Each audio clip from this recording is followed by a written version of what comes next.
So just a little bit more about getting ready for successful B2B cold calling.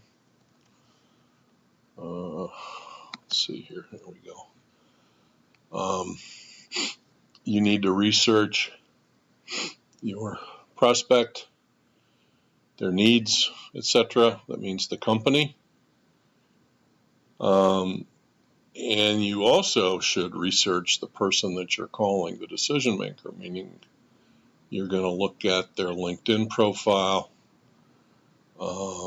see what their job history is, see what they've written about this, that, or the other, see where they went to school, see who you know in common with them. You can see all those things, many of those things on LinkedIn.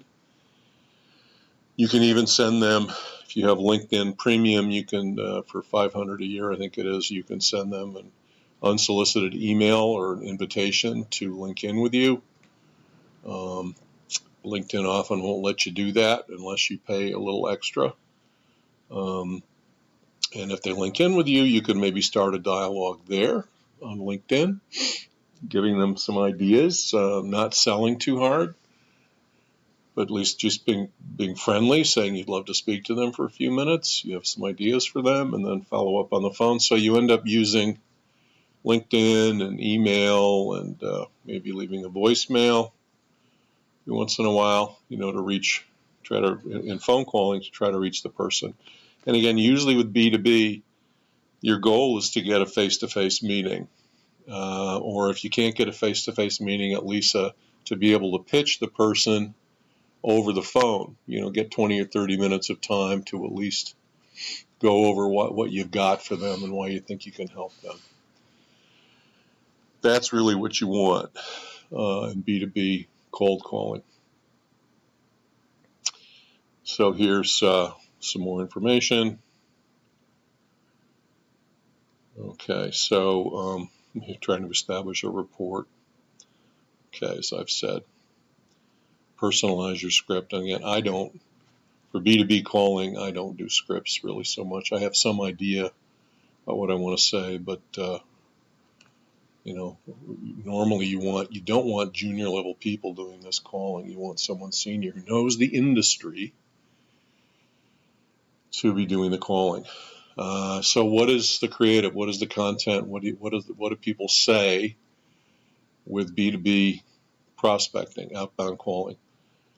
Here you're going to hopefully have a senior level, highly trained seller who has an idea of basic things to say to pitch his company to the prospect company, but can also wing it. The hard part with cold calling is just to get a human being on the phone. And by the way, one of the key things I say in my coaching is, if you can't get the person, him or herself, lots of times you can press 0 or something and get an administrative person and find out the name of the administrative person when you do that, and be friendly, say hello, make a note of it, and just explain who you're trying to get to. Maybe there's someone else in the department you could talk to, if this person's busy. Or I've even actually, could you book a meeting for me with so-and-so, or a phone meeting on their calendar? If there's an old saying, if you don't ask, you don't get. So, and I've had administrative people who will do that. It doesn't happen very often, but it has happened. So the point is that whenever you get a really live person on the line, you want to be friendly, enlist them on your side if you can, know their name, learn their name, and get their help any way possible. And when is a good time to call? Oh, we're in planning now. Well, when will it ease up? In a week or two.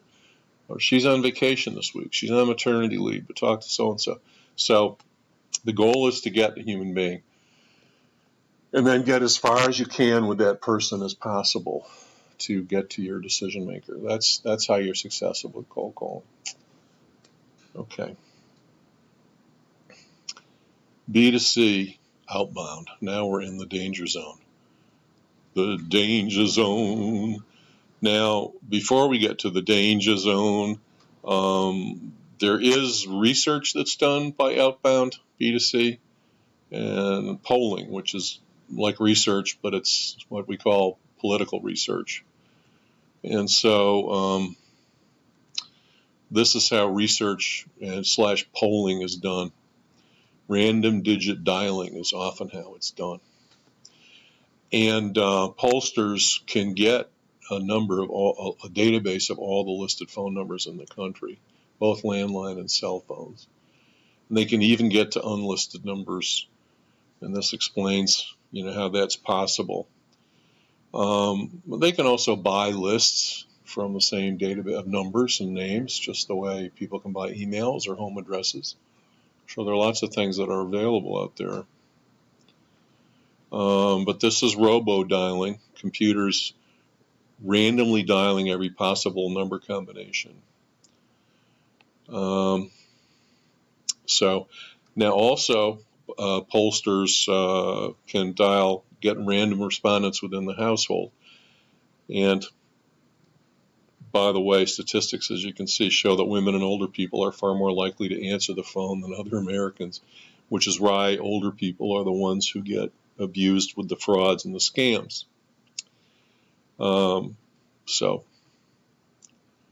now when you have a huge random sample that you've been able to ask a few quick questions of, it's just a hard thing to get them to stay on the phone to do it. But if it's just for opinions and you're not trying to sell them something and you let them know that up front, sometimes if people have a few minutes, they like to talk and they're flattered someone's interested in what they think. So you'll get a better completion rate for these type of calls than you will if you're literally selling something.